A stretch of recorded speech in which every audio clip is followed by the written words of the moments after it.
got annoyed with the other project. I started a new one. There's still a lot to fix in it, but I'm not sure if I should keep the whole sample in. You'll see.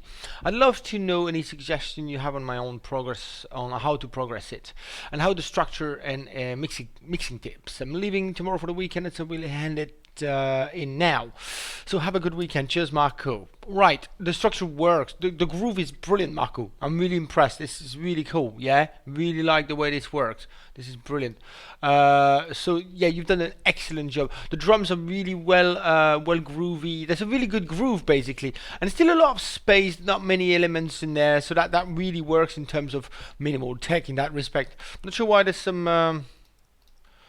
automation on the time signature here, but no big deal. Okay, so well, what I'm proposing to do is mostly mixing with you, because as I said, I think the composition is good, man, and I like the whole sample. Makes it really different. It's kind of original. I like it. All right, you've got some plugins on your master here. I'm just going to group these in a rack here, so to disable the chain here and create a new dry chain here. Okay, well, it's not going to be dry, because in fact I'm going to show you a cool technique here. Doesn't work all the time, but I think with the type of tune you're making here, it's going to work. Look, I'm going to bring a limiter at about -3 ceiling here, so that nothing's going to go above -3 dB. Okay, what we're going to do, we're going to mix the track with the kick drum going right at the limit of that -3 dB. So let me just show you how this works. Okay, so this will ensure that your kick drum is the absolute loudest sound in this composition. All right, so let's do this. You've got a drum track here. Let me just delete these 3 tracks. They're not useful, are they? Good. Righty, so let's start it now. What I'm going to do, I'm going to bring your drum group right down, right there, you see, right all the way down. So we're going to have very little signal, if no signal. Okay, but what we're going to do, we're going to warm up the track with a saturator right on the master just before this limiter here, and I'm going to drive this up all the way up. I'm going to choose a medium curve. That's going to make it quite analog like, and this is why we're doing this trick, to make your sound very analog. Okay, so what I'm going to do, I'm going to bring up the level of my drums here up until I can see the limiter working. Okay, and you see the limiter is working. I'm going to solo the kick, and I'm going to bring it up, and you see now, you see the limiter started to work here. All right, when I see this, I drop back down the level so that the limiter doesn't work. Okay, just about. Okay, you see I've dropped that down a little bit more, so now the kick drum doesn't trigger the limiter. This means that the kick drum is right at the limit of the threshold of the limiter. This means that the limiter is not pushing the kick drum down. It's making the kick drum as loud as it can. Anything that tries to go louder than the kick drum is going to be pushed down and made quieter by the actual limiter. Okay, so really interesting. You've reverbed your kick drum here. However, you see, when I drop the reverb off, I get so much more punch out of that kick drum. It's quite staggering, in fact. So I'm going to take that reverb off. I wouldn't advise you do this. It didn't sound too bad at all, but I wouldn't really advise you do this, because what's happened with reverb makes the sound longer. Okay, and your one was really low down in decay, but however, it makes the sound slightly muddy. Okay, and I feel that I get a lot more punch if I get your kick drum like so, you know, like dry and punchy like that. I feel it's a lot better. Yeah, it's just got so much more punch, you know. So I'm going to bring an EQ onto this, and I'm going to try to locate which frequencies in that kick drum are slightly annoying, slightly dirty.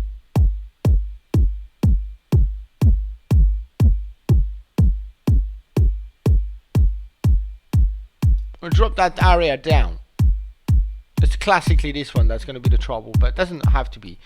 Now I feel the compressor, I feel the kick drum needs a slight compression. It's slightly loose, you see. There.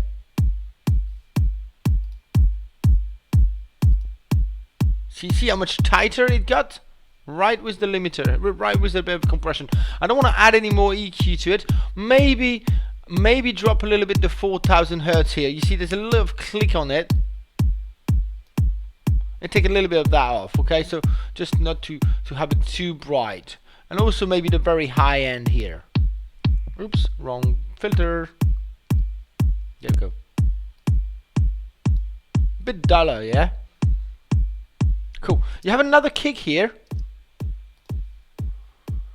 Actually, sure, we need it looks like it's the same one here. I'm wondering why you're doing this. I wouldn't have two kicks in there, just one will be enough. Mostly if it's the same one, you're taking a risk of phasing and flanging here.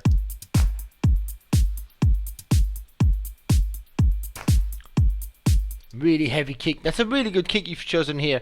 Look, what I'm gonna do then, I'm gonna grab all the shakers and the hi-hats there, alright? And I'm gonna grab them out of that group to place them into their own group right there, and I'm gonna call this the hats, okay? Because I felt there wasn't enough of these hats in the groove, yeah? We'll get to that in a minute.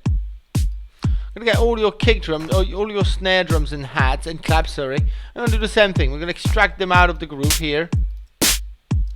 Whoa, really loud, yeah, because you remember I've dropped this up, yeah, I've raised the saturator on the master, so everything gets really loud now. So we need to turn everything down. That's to gain that analog feel I'm after, and this is what that's doing. The saturator is going to give that dirty warmth analog feel we're after, okay?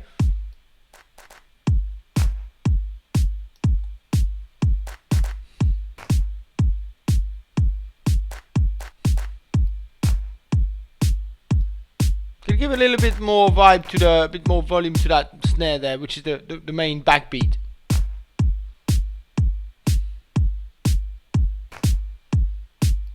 This guy is going to take a little bit of a cut here. You need to cut all the bass there. It's also quite long, isn't it?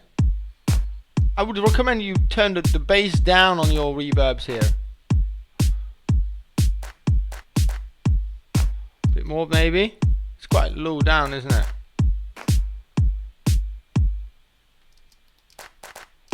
Yeah, this is a little fainted as well. Maybe we could separate a little bit these two claps by having one of them slightly brighter than the other, like so. Like so, yeah?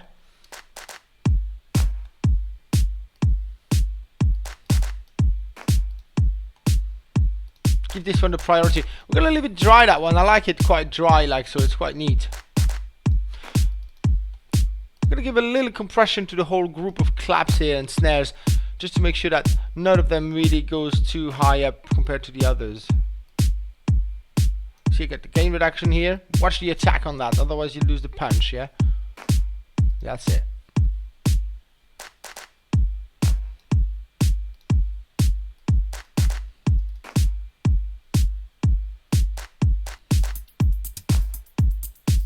Okay, the group of hats here, I'm definitely going to have a little cut on the bass here, so no bass come through it. You see, this is called spectral EQing, where the sounds are really set on a specific frequency range, and nothing that shouldn't be there is left, so no bass on there. One thing I would advise to get a bit more groove out of this, first of all, you compress a little bit your hats here, just to make sure that they all have a nice leveled up volume here throughout the track, you see.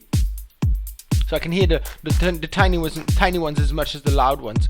And then a compressor again, but this time it's going to be set as a sidechain. And this here will allow us to create a mechanical vibe between your kick and your hat. Listen. Without. With.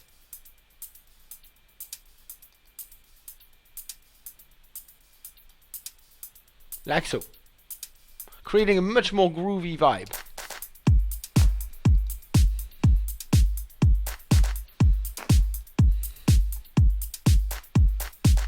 Now, what we do, we create a new audio track, and this audio track, I'm going to call it the drum bus, okay?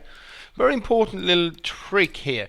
all these groups here of drums are going to be sent through the drum bus, via the I/O section, the ins and outs, okay? And this becomes what we call a summing master for your drums. It's a bus, okay? And all the drums are cutting through that bus, and what we can do now is send a compressor over the whole drums. So we get a much better cohesion between the drums, okay? Now we're losing a little bit of, we don't have the full effect because we don't have enough volume here. Because remember, I turned them down. So I'm going to turn them back up with a utility and bring this down. Here we go.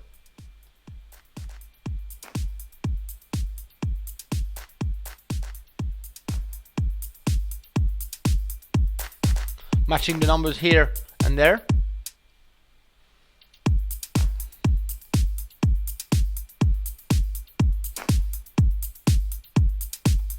I feel the kick might need, it's a little bit too dull.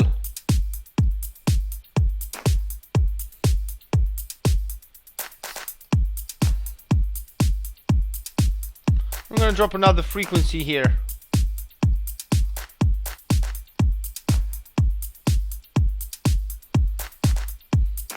And drop everything below 35 Hertz as well, really important. Because no speakers play below 35 Hertz, so that's going to clear the mud out of it, yeah? Let's check my master here. Okay, the limiter is still not reacting, that's great.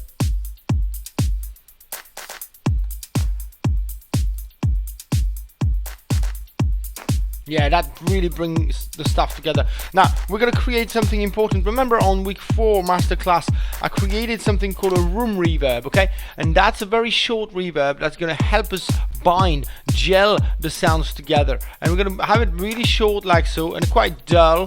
And then we're going to have a little bit of reflection and less diffusion to make it wide and not too long, okay? And we're going to send all your drums via the drum bus here into that. Like so. Okay? Just to basically bind these sounds together. Listen to it without the reverb.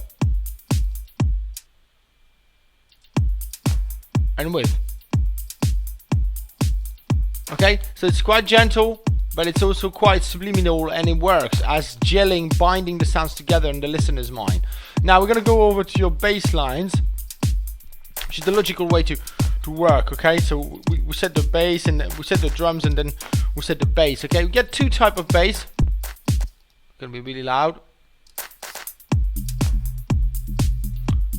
Yeah, it's a really groovy bass line, I love it. However, there's a problem with the frequencies. I think you're working too much on the low mids here. You see this frequency here? That one there, okay? Okay, that's going to muddy your mix. So I'm going to turn that down.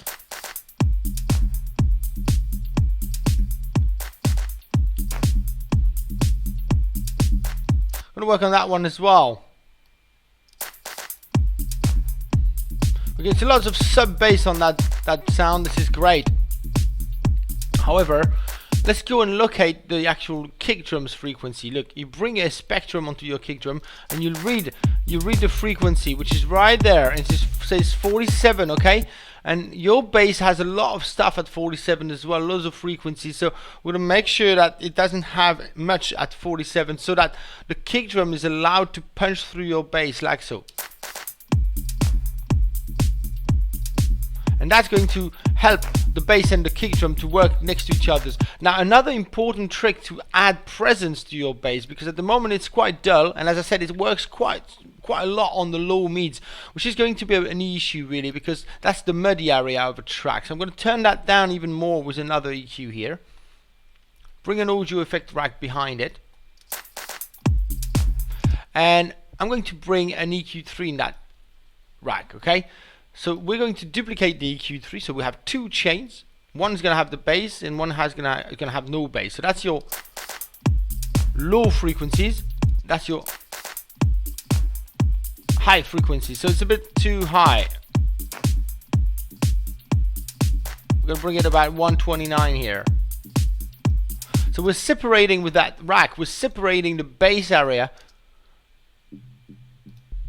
from the other frequencies. Now we're going to bring a utility down onto this chain here, the low chain, to bring it right in the middle of the mix with a width at 0. That's going to make it a lot tighter. And this area, the high area, we're going to add a little bit of distortion to it to add more presence.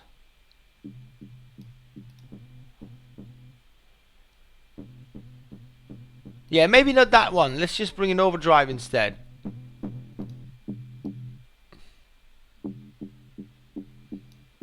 Yeah, that's much better. We get a lot of presence here. I'm going to have a glue compressor over the whole lot now to really compress and tighten up that bass.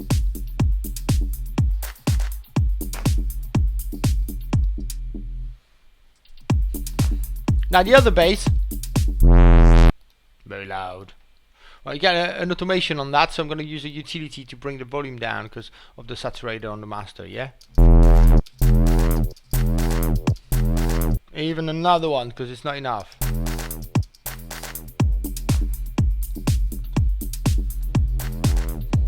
I'm going to turn the bass off that bass line because the other one is providing for enough sub bass. We don't need another sub. That's going to clear up the mix.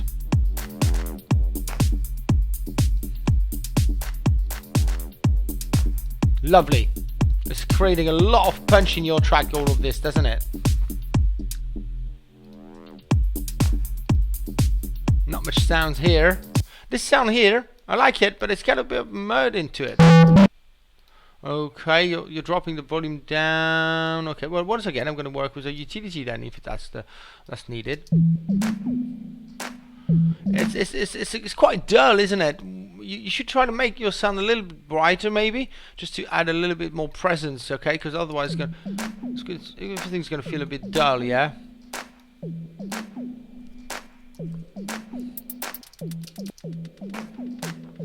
If you want to add a bit more brightness to a sound, you can always have a little bit of overdrive on it.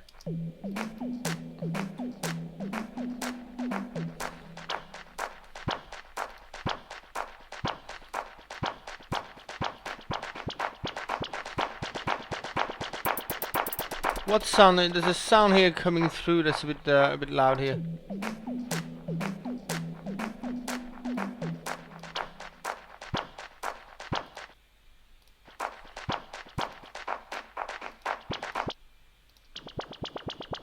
Oh, it's part of this. It's part of the drum track. Okay, this guy here.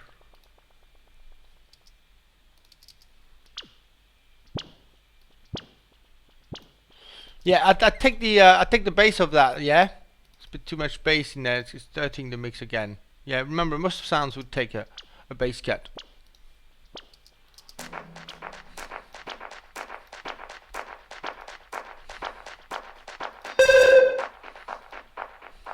Yeah, you got another automation here. I'm going to turn it down.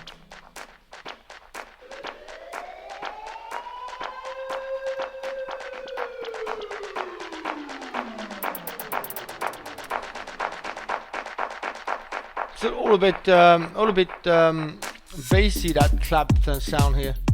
Lovely drop there.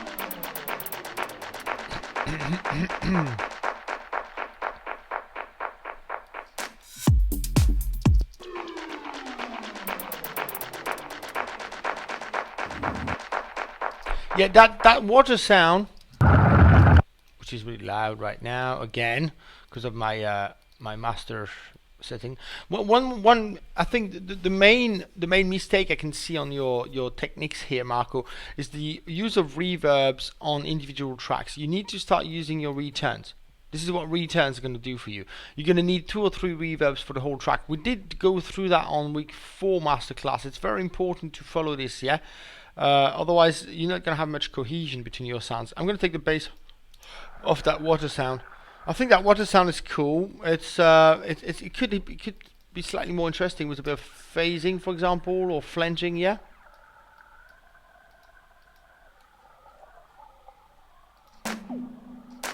Maybe more movement. It says it's got a bit more to say. It's got a bit more to say that way, yeah.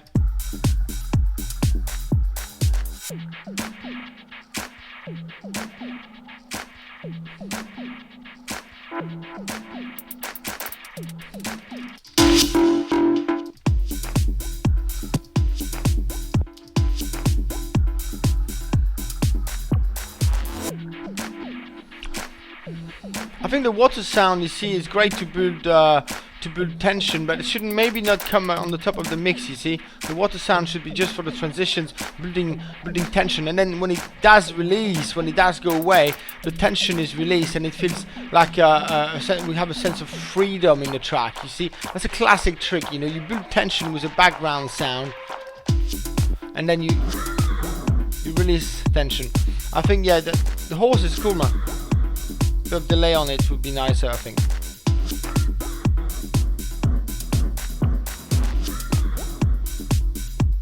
It's quite original, that horse sound. I like it. Why not? So you see, we've gained a lot of punch with these techniques, haven't we? Just check the other sounds we have.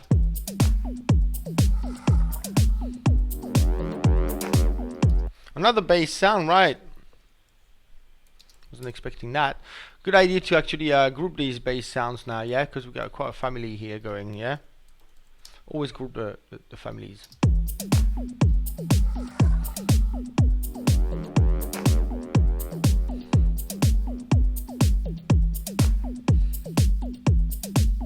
Nothing on this albino or on that audio track. What's this guy doing? Right, there's an automation on it, so I'm going to use utility.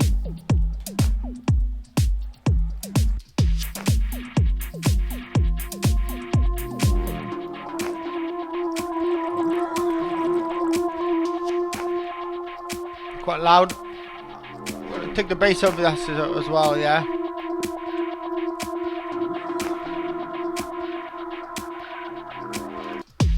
I think it'd be better if it's slightly higher up in the range, yeah. I'm gonna need another utility here. But that sound would, I think this sound would work a little bit better if it was slightly wider. So to make a sound really wide, you can use what we call the has effect. Bring a audio effect rack and bring a simple delay into it. Now in the chains, create a brand new chain by right clicking. This is a dry chain. Simple delay here, dry there, nothing. On the simple delay, you bring it on all wet, link and sync between 25 and 35 milliseconds. Bring one chain to the right, one chain to the left. Listen to how wide the sound has become. It's going to envelop the rest of the sounds, the rest of the composition, creating a lot of sense of space in the mix, yeah?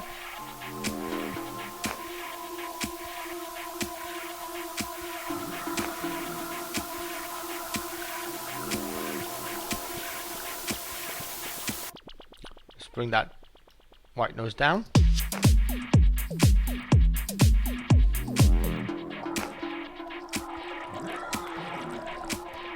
And this one. But I think we've gained a lot of punch, yeah? You see, with this technique, having the kick right at the limit of the limiter, this works a treat, you see?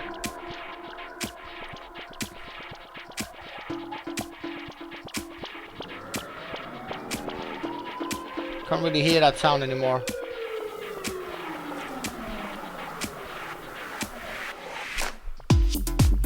Yeah, that drops beautifully. Okay, so I think this is good now. We're getting a really nice clear punch, yeah? You see, slightly different control with the bass, yeah? Now you might have to tweak the bass control, the bass level a little bit, Marco, because I'm doing this in my headphones right now. Another extra trick you can go for is what we call a pre-mastering. So you can place a compressor on your master and have it quite light, like so. You're going to gather all the sounds together a bit better, bind the track together a little bit with what we call a pre-mastering. It's a very gentle master compressor on the master, okay?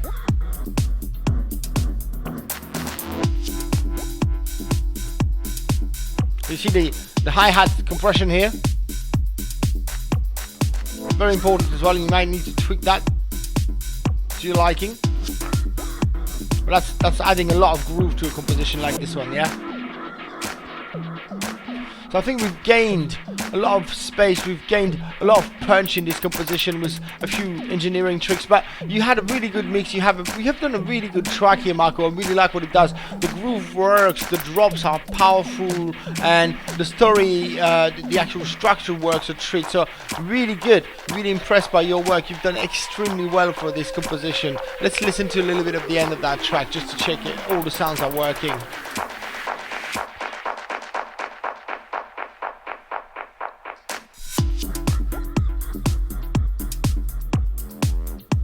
Yeah, the horse could be a bit louder even.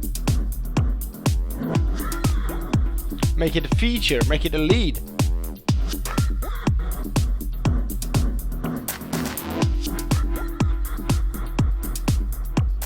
Yeah, I think we're getting a really good punch out of this composition. This is working, you know. So you see, that's a really important trick I've shown you on the master, yeah? First of all, there's the limiter trick, where the kick is left right at the limit of the threshold, and then there's this saturator trick, where we're driving with a strong curve to warm up the whole signal, and then everything is turned down on the channels, on the actual tracks here, to make up for this increase in volume here on the master. This really provides for a very strong, warm signal, okay? Good, well I think this is it for us today, Marco. Well, I hope you've enjoyed this final DVR. I hope you've enjoyed this minimal tech course with me, and I wish you all the best for your career. Congratulations, speak to you soon.